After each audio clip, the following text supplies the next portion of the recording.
Now we're back with another form of the line that we talked about.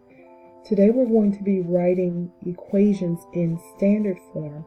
And from the first lesson that we did, you would remember that standard form is ax plus by equals c, where a is a positive integer.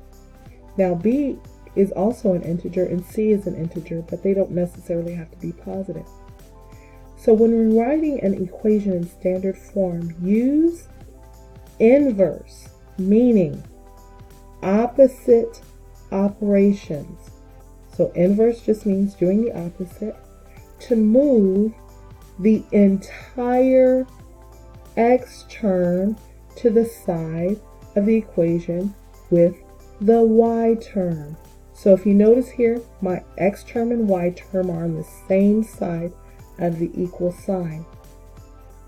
Now I do want to mention something here. We're going to see, and you've probably already seen these fractions. When we're talking about standard form, we don't have fractions. So when we say a is a positive integer, what we're saying is that we're using positive and negative numbers.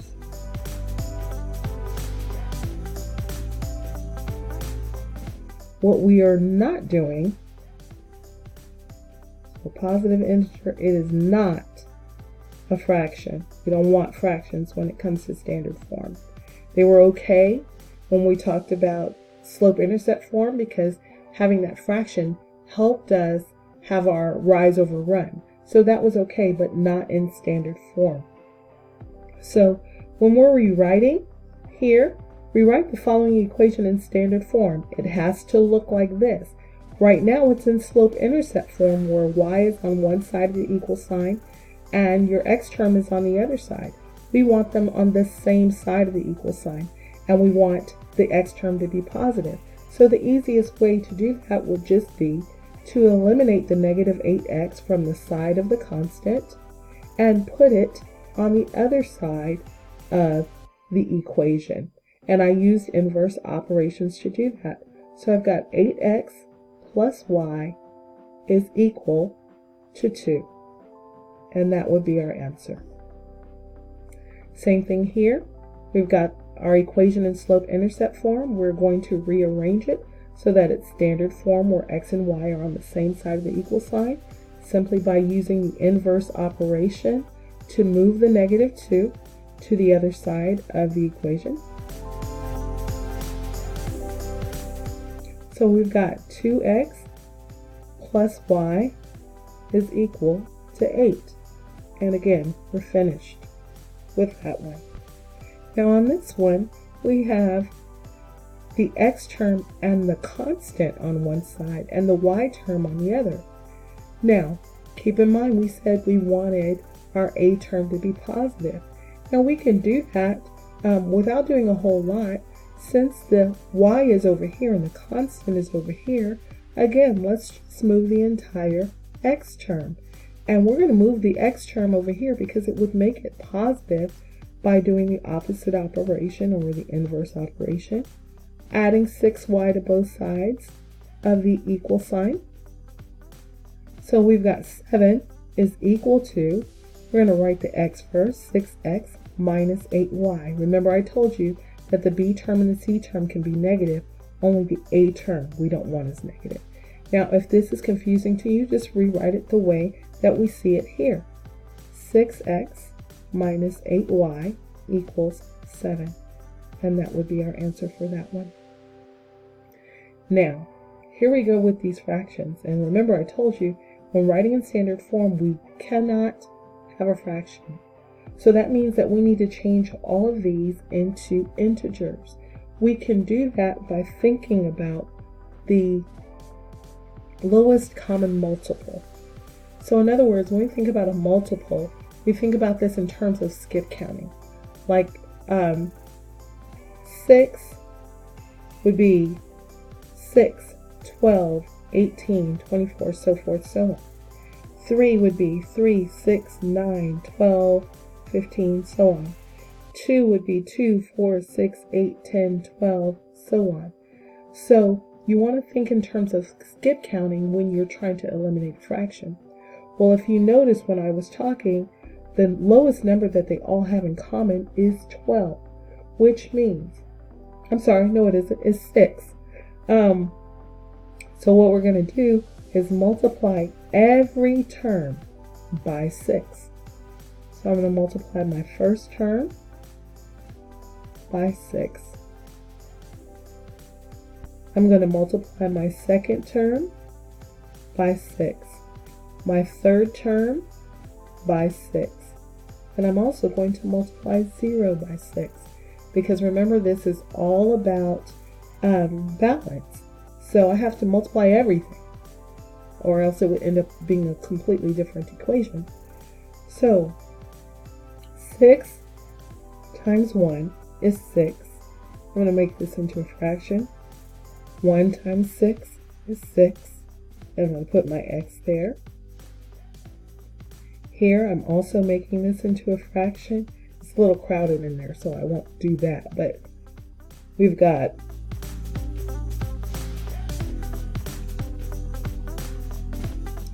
7 times 6 is 42. 3 times the imaginary 1 here is 3. We'll put our y on there. Plus 9 times 6 is 54. And 2 times 1 is 2.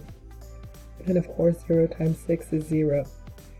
So let's go ahead and simplify these. 6 divided by 6 is 1. So we've got 1x. 42 divided by 3 is positive 14y. 54 divided by 2 is positive 27. That equals 0. So although we have the x and the y on the same side, this 27 is not supposed to be here. It's supposed to be on the other side of the equal sign. So we'll simply subtract 27 from both sides of the equal sign. And that leaves us with 1x plus 14y is equal to negative 27. And that would be our answer. Let's look at the next one.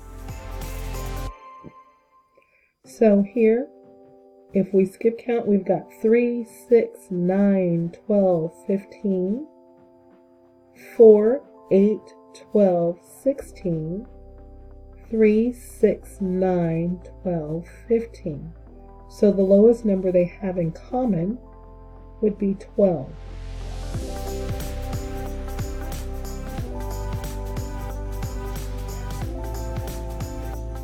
So 12 times negative 8 is negative 96. And then again, 1 times 3 is 3. We've got our y there. And that is equals 7 times 12 is 84. And we make that into a fraction by putting it over 1. 4 times 1 is 4. And we've got our x there. 1 times 12 is 12. And 3 times 1 is 3. So 3 divided into negative 96 would be negative 32y equals 4 divided into 84 is 21. Put our x on there. And then 12 divided by 3 is 4. Again, we've got our issue here because x and y should be on the same side and x should be positive. So I'm going to use inverse operations to move the 32y to the other side of the equal sign. That gives me 0 is equal to 21x minus 32y plus 4. And then I'm going to subtract the 4 from both sides of the equation. That gives me negative 4 is equal to 21x minus 32y. And it's okay to leave it that way or switch it around, whichever you need to do. Now what happens when you need to write an equation in standard form that's in point-slope form? These were in slope-intercept form. This was in no particular form that we know. these had fractions, and they might have been in standard form, might have not been in standard form, but this one is completely in point slope form. We just rearrange everything. So we have y plus 5. We want to get rid of the parentheses by using distributive property. So 8 times x is 8x. 8 times 8 is 64. Now, if I wanted to put this in slope-intercept form, I would just have to subtract 5 from both sides and I'd be done. But that's not what they ask us for. They ask us for standard form. So notice that my 8x is positive here. So I'm going to kind of clean this up a little bit, simplify it by putting these two numbers together. So I'm going to subtract 5 from both sides of the equal sign, putting my like terms together. So I've got y is equal to 8x plus 59. Again, they did not ask us for slope-intercept form, so I can't stop here. I need my x and my y on the same side of the equal sign, but I need the constant on the other side. So I'm going to subtract y.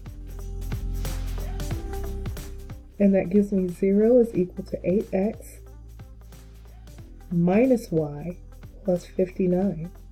Well, I don't need that 59 over here. I need it on the other side of the equal sign. So I'm going to use the inverse operation there, which is to subtract.